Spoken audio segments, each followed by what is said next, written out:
লানা শামসুন ওয়ালিল আফাকি শামসুন ওয়া শামসি আফদালু মিন শামসিস সামা। আম্মা জান আয়েশা বলেন, ও আসমানের চন্দ্র, তোমারে আমি গ্যারান্টি দিয়া বলি, আল্লাহ তাআলা একটা চন্দ্র সৃষ্টি করছেন, আমার ঘরেও একটা চন্দ্র আছে।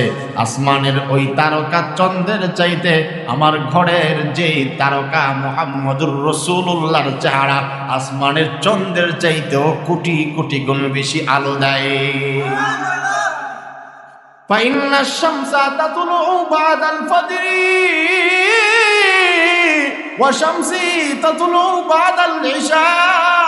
আম্মা জান আয়েশা বলেন, আসমানের চন্দ্রের চাইতে আমার চন্দ্রের দাম বেশি, কারণ আমার নবীর যদি আল্লাহ তাআলা পৃথিবীতে না বানাইতেন, আসমানের চন্দ্র পর্যন্ত আল্লাহ তাআলা বানাতেন না।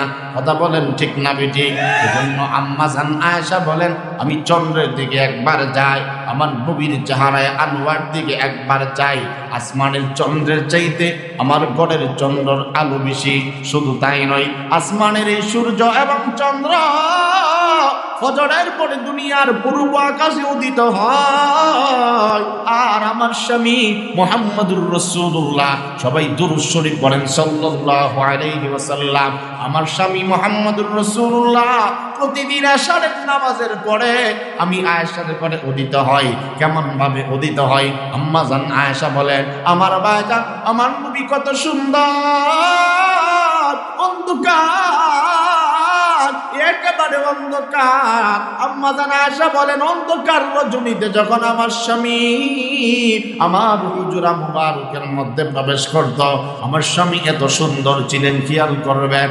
আমার স্বামী যখন এশারের নামাজের পরে আমি আয়েশার ঘরের মধ্যে আগমন করত, আমার নবীর চেহারার আলোতে আমি আয়েশা সুইচের ছিদ্র দিয়ে সুতা পর্যন্ত ঢোকাইতে পারতাম।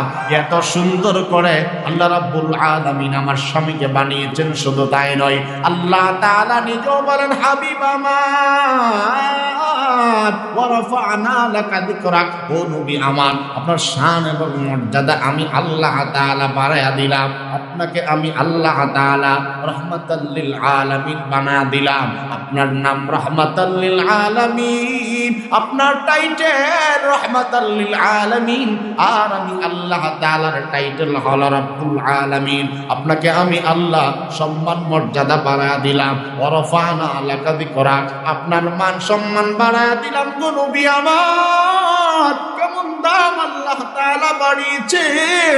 আল্লাহ তাআলা বলেন, ওয়া মা আরসালনাকা ইল্লা রাহমাতাল লিল